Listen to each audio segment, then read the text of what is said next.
Sayangnya memang ya, kalau kita merancang pasal-pasal pidana terutama dan ancaman hukumannya berat, termasuk ancaman hukuman yang 6 tahun tadi yang menurut saya tidak masuk akal, maka sesungguhnya sering sekali yang namanya lawmaker berpikir bahwa itu pasal untuk orang lain bukan untuk mereka. Padahal kekuasaan bisa berganti.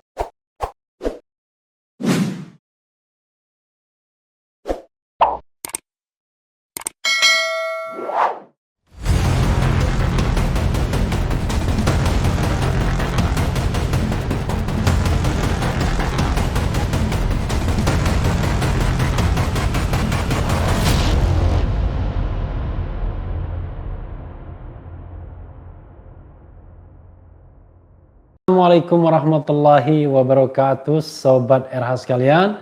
Jumpa lagi kita di channel yang keren ini, Keren Cadas.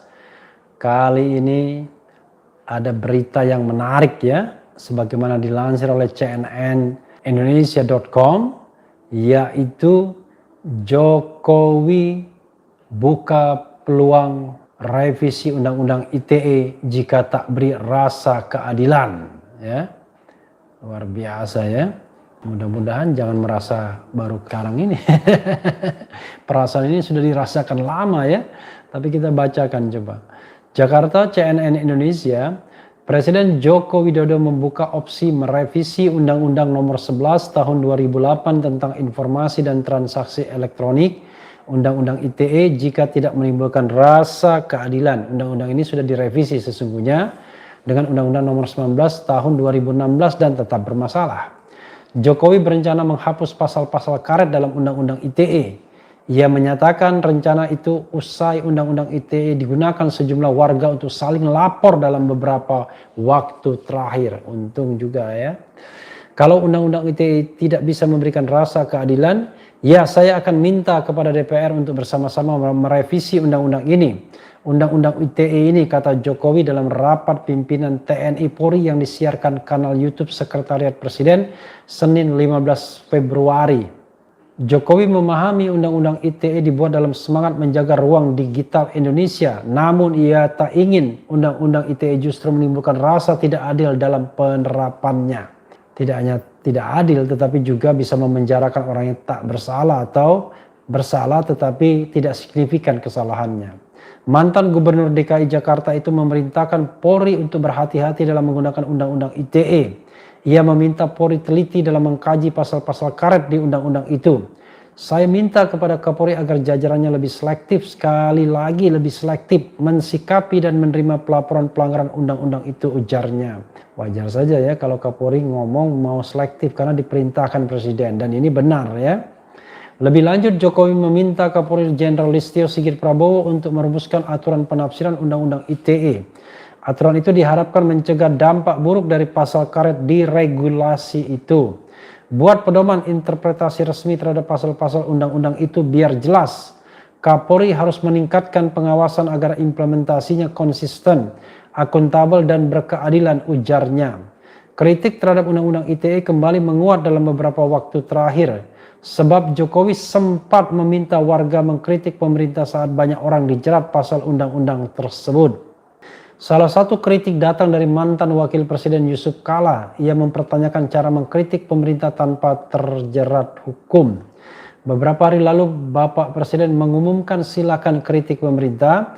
Tentu banyak yang ingin melihatnya bagaimana caranya mengkritik pemerintah tanpa dipanggil polisi, ucap JK dalam acara Mimbar Demokrasi Kebangsaan yang digelar Partai Keadilan Sejahtera pada Jumat 12 Februari. Ya, Sobat era sekalian ya, kalau kita mau merevisi Undang-Undang ITE ini ya jalurnya jalur cepat atau jalur biasa.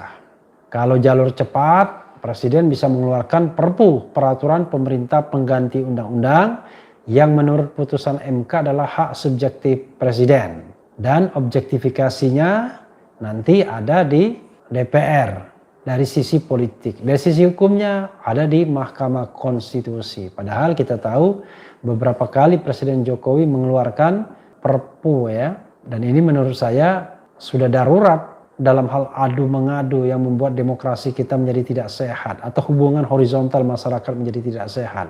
Ada pihak-pihak yang justru selalu mengadukan kesalahan orang lain. Padahal kesalahan tersebut kalau dia dikatakan penghinaan, ya harusnya yang bersangkutan sendiri yang datang untuk melaporkan atau melalui kuasa hukumnya. Ini tidak, ini orang lain.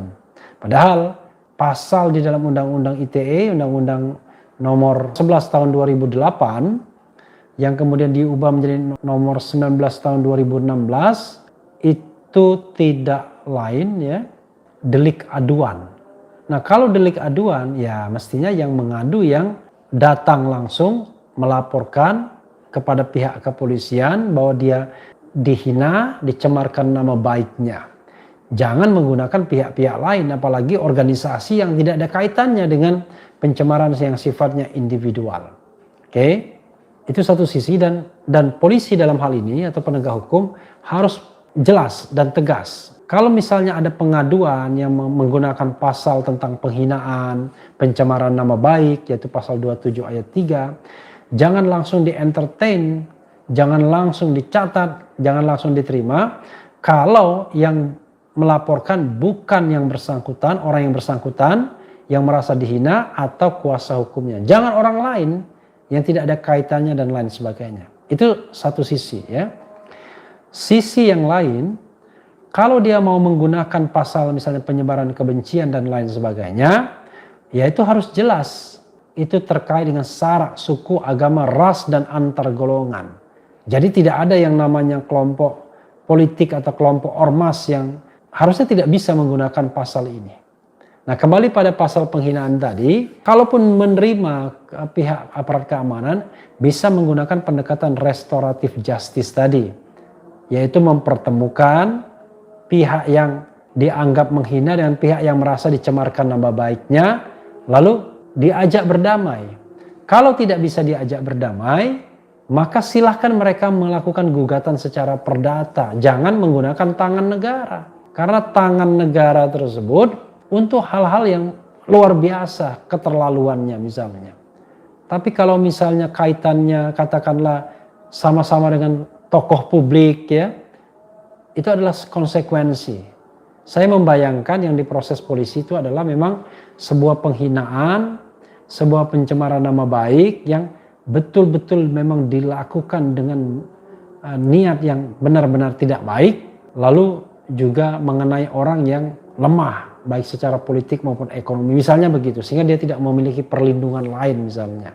Itu yang harus dilakukan. Sobat daerah sekalian, harusnya ya, penegak hukum juga bisa membedakan penyebaran kebencian dengan kritik misalnya. Jadi kalau pencemaran kebencian tadi saya katakan dikaitkan dengan sara, suku, agama, ras, dan antar golongan.